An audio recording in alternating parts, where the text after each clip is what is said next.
ಯುವಕ ಅಕ್ಷಯ್ ಮೃತಪಟ್ಟಂತಹ ಪ್ರಕರಣ ಹನುಮಂತನಗರದ ಪೊಲೀಸರಿಂದ ತನಿಖೆ ತೀವ್ರಗೊಂಡಿದೆ. ಬಿಬಿಎಂಪಿ ಅಧಿಕಾರಿಗಳಿಗೆ ಪೊಲೀಸರು ನೋಟಿಸ್ ಕೊಟ್ಟಿದ್ದಾರೆ. ಮರದ ಕೊಂಬೆ ಬಿದ್ದು ಯುವಕ ಅಕ್ಷಯ್ ಮೃತಪಟ್ಟಂತಹ ಪ್ರಕರಣ. ಮರದ ಕೊಂಬೆ ಬೀಳುತ್ತೆ ತಲೆ ಮೇಲೆ. ಬೈಕ್ನಲ್ಲಿ ಹೋಗ್ತಾ ಇದ್ದ ಅಕ್ಷಯ್ ಮೇಲೆ ಗಂಭೀರವಾಗಿ ಗಾಯಗೊಂಡು ಆಸ್ಪತ್ರೆ ಸೇರಿದ್ರು ಅಕ್ಷಯ್. ಕೆಲವು ದಿನಗಳ ಕಾಲ ಟ್ರೀಟ್ಮೆಂಟ್ ತಗೊಂಡಿದ್ರು. ಆದರೆ ಚಿಕಿತ್ಸೆ ಫಲಿಸದೆ ಅಕ್ಷಯ್ ಮೃತಪಡ್ತಾರೆ. ಈ ಪ್ರಕರಣಕ್ಕೆ ಸಂಬಂಧಿಸಿದಂತೆ ಪೊಲೀಸರು ತನಿಖೆ ತೀವ್ರಗೊಳಿಸಿದ್ದಾರೆ. ಬಿಬಿಎಂಪಿ ಅಧಿಕಾರಿಗಳಿಗೆ ನೋಟಿಸ್ ಕೊಟ್ಟಿದ್ದಾರೆ ಪೊಲೀಸರು. ವಿಚಾರಣೆಗೆ ಹಾಜರಾಗಬೇಕು ಅಂತ ಪೊಲೀಸರ ನೋಟಿಸ್ ಹೋಗಿದೆ. ದಕ್ಷಿಣ ವಿಭಾಗದ ಅರಣ್ಯ ವಿಭಾಗ ಕಚೇರಿಗೆ ನೋಟಿಸ್ ಹೋಗಿದೆ. ವಿಚಾರಣೆಗೆ ಬರುವಂತೆ 3 ಅಧಿಕಾರಿಗಳಿಗೆ ಸೂಚನೆ ಕೊಡಲಾಗಿದೆ. ಈಗಾಗಲೇ ಸ್ಥಳ ಮಹಜರು ಪ್ರಕ್ರಿಯೆ ಮುಕ್ತಾಯವಾಗಿದೆ. ದೃಶ್ಯದಲ್ಲಿ ನೋಡ್ತಾ ಇದ್ರಿ, ಮೊದಲ ದೃಶ್ಯದಲ್ಲಿ ಅಕ್ಷಯ್ ಬೈಕ್ನಲ್ಲಿ ಹೋಗ್ತಾ ಇದ್ದ ಅಕ್ಷಯ್ ಮೇಲೆ ಮರದ ಕೊಂಬೆ ಮುರ್ಕೊಂಡು ಬೀಳುತ್ತೆ. ಗಂಭೀರವಾಗಿ ಗಾಯಗೊಂಡಿದ್ದ ಅಕ್ಷಯ್ ಆಸ್ಪತ್ರೆಯಲ್ಲಿ ಸಾವು ಬದುಕಿನ ಹೋರಾಟ ನಡೆಸ್ತಾ ಇದ್ರು, ಮೃತಪಟ್ಟಿದ್ದಾರೆ. ಈ ಪ್ರಕರಣದ ತನಿಖೆ ಈಗ ತೀವ್ರಗೊಂಡಿದೆ. ಈ ಬಗ್ಗೆ ಹೆಚ್ಚಿನ ಡೀಟೇಲ್ಸ್ ಕೊಡ್ತಾರೆ ನಮ್ಮ ಪ್ರತಿನಿಧಿ ಶರತ್ ಸಂಪರ್ಕದಲ್ಲಿದ್ದಾರೆ. ಶರತ್, ಅಕ್ಷಯ್ ಸಾವು ಪ್ರಕರಣಕ್ಕೆ ಸಂಬಂಧಿಸಿದಂತೆ ಈಗೇನು ಪೊಲೀಸರು ತನಿಖೆ ತೀವ್ರಗೊಳಿಸಿದ್ದಾರೆ, ಎಲ್ಲಿ ತನಕ ಬಂದಿದೆ, ಯಾರಿಗೆ ನೋಟಿಸ್ ಹೋಗಿದೆ?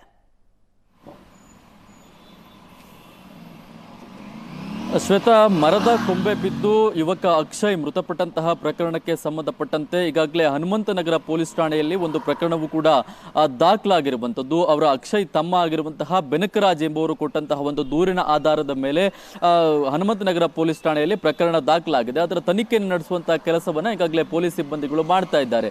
FIR ದಾಖಲಾದಂತಹ ಸಂದರ್ಭದಲ್ಲಿ ಅದಕ್ಕೆ ಸಂಬಂಧಪಟ್ಟಂತಹ ಬಿಬಿಎಂಪಿ ಫಾರೆಸ್ಟ್ ಸೆಲ್ ಅಧಿಕಾರಿಗಳೇನಿದ್ದಾರೆ ಅವರ ಮೇಲೆ ಪ್ರಕರಣವನ್ನು ದಾಖಲು ಮಾಡಿಕೊಳ್ಳಲಾಗಿದೆ.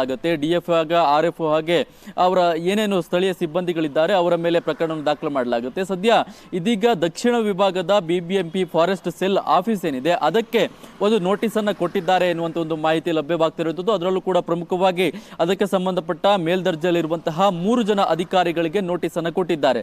ಯಾವ ಕಾರಣಕ್ಕೋಸ್ಕರ ಈ ಪ್ರಕರಣದಲ್ಲಿ ಅವರು ಕಾರಣಕರ್ತರಾಗಿದ್ದಾರೆ, ಎಲ್ಲರೂ ಕೂಡ ಸಮಾನ ಉದ್ದೇಶದಲ್ಲಿ ಭಾಗಿಯಾಗಿದ್ದಾರೆ ಎನ್ನುವಂತ ಒಂದು ನಿಟ್ಟಿನಲ್ಲಿ ಪ್ರಕರಣ ದಾಖಲಾದಂತಹ ಹಿನ್ನೆಲೆಯಲ್ಲಿ ಅವರೆಲ್ಲರಿಗೂ ಕೂಡ ನೋಟಿಸ್ ಅನ್ನು ಕೊಟ್ಟು ಹೇಳಿಕೆಯನ್ನು ದಾಖಲು ಮಾಡಿಕೊಳ್ಳುವಂತಹ ಕೆಲಸವನ್ನ ಮೊದಲು ಹನುಮಂತನಗರ ಪೊಲೀಸರು ಮಾಡ್ತಾರೆ. ಜೊತೆಗೆ ಆ ಮರದ ಕೊಂಬೆ ಬಿದ್ದಂತಹ ಸಂದರ್ಭದಲ್ಲಿ ಇರುವಂತಹ CCTV ದೃಶ್ಯಾವಳಿಗಳನ್ನು ಕೂಡ ಕಲೆಕ್ಟ್ ಮಾಡಿಕೊಳ್ಳುವಂತಹ ಕೆಲಸವನ್ನ ಮಾಡಿದ್ದಾರೆ. ಹಾಗೆ ಸ್ಥಳೀಯ ಸಿಬ್ಬಂದಿಗಳಿಂದಲೂ ಕೂಡ ಸ್ಥಳೀಯರಿಂದಲೂ ಕೂಡ ಹೇಳಿಕೆಯನ್ನು ದಾಖಲು ಮಾಡಿಕೊಳ್ಳುವಂತಹ ಕೆಲಸವನ್ನ ಮಾಡಿದ್ದಾರೆ. ಕಾರಣ ಸ್ಥಳೀಯರಿಂದಲೂ ಕೂಡ ಆರೋಪ ಇತ್ತು ಆ ಪ್ರಕರಣಕ್ಕೆ ಸಂಬಂಧಪಟ್ಟಂತೆ. ಹಲವು ಬಾರಿ ಈ ಹಿಂದೆಯೂ ಕೂಡ ಮರದಿಂದ ಕೆಲವೊಂದಿಷ್ಟು ಇನ್ಸಿಡೆಂಟ್ಗಳು ಆಗಿದ್ರು ಕೂಡ ಅಲ್ಲಿನಿಂದ ಮರದ ಕೊಂಬೆ ಒಣಗಿದಂತಹ ಮರದ ಕೊಂಬೆಗಳನ್ನ ತೆರವು ಮಾಡಿಕೊಳ್ಳುವಂತಹ ಕೆಲಸವನ್ನ ಅಧಿಕಾರಿಗಳು ಮಾಡಿರಲಿಲ್ಲ.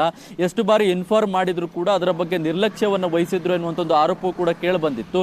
ಆ ಹಿನ್ನೆಲೆಯಲ್ಲಿ ಅಕ್ಷಯ್ ಕೂಡ ಇದೇ ರೀತಿಯಾಗಿ ಮರದ ಕೊಂಬೆ ಬಿದ್ದು ಬ್ರೈನ್ ಡ್ಯಾಮೇಜ್ ಆಗಿ ಸಂಪೂರ್ಣವಾಗಿ ಆಸ್ಪತ್ರೆಯಲ್ಲಿ ದಾಖಲಾಗಿ ತದನಂತರ ಹಲವಾರು ದಿನಗಳ ಕಾಲ ಚಿಕಿತ್ಸೆಯನ್ನು ಪಡೆದುಕೊಂಡು ತದನಂತರ ಮೃತನಾಗ್ತಾನೆ. ಆ ಕಾರಣದಿಂದಾಗಿ ಅವರ ತಮ್ಮ ಒಂದು ದೂರನ್ನು ಕೊಟ್ಟಿದ್ದಾರೆ. ಅದರ ಆಧಾರದ ಮೇಲೆ ತನಿಖೆಯನ್ನು ಸದ್ಯಕ್ಕೆ ನಡೆಸ್ತಾ ಇದ್ದಾರೆ. ಈಗ ದಕ್ಷಿಣ ವಿಭಾಗದ ಫಾರೆಸ್ಟ್ ಸೆಲ್ ಅಧಿಕಾರಿಗಳಿಗೆ ನೋಟಿಸ್ ಅನ್ನು ಕೊಟ್ಟಿದ್ದಾರೆ. ಅದರ ಆಧಾರದ ಮೇಲೆ ತನಿಖೆ ನಡೆಯುತ್ತೆ. ಅವರು ಬಂದು ಯಾವ ರೀತಿಯಾದಂತಹ ಹೇಳಿಕೆಯನ್ನು ಕೊಡ್ತಾರೆ, ಜೊತೆಗೆ ಅವರ ನಿರ್ಲಕ್ಷ್ಯಕ್ಕೆ ಕಾರಣ ಏನು ಅನ್ನೋದ್ರ ಬಗ್ಗೆನೂ ಕೂಡ ಹೇಳಿಕೆಯನ್ನು ದಾಖಲು ಮಾಡಿಕೊಳ್ಳುವಂತಹ ಕೆಲಸವನ್ನ ಮಾಡ್ತಾರೆ. ಅವರ ಹೇಳಿಕೆಯ ಆಧಾರದ ಮೇಲೆ ಮುಂದಿನ ಕ್ರಮವನ್ನು ತೆಗೆದುಕೊಳ್ಳುವಂತಹ ಕೆಲಸವನ್ನ ಹನುಮಂತನಗರ ಪೊಲೀಸರು ಮಾಡ್ತಾರೆ. ಶ್ವೇತಾ, ಥ್ಯಾಂಕ್ ಯು ಶರತ್ ನಿಮ್ಮೆಲ್ಲ ಡೀಟೇಲ್ಸ್ಗೆ.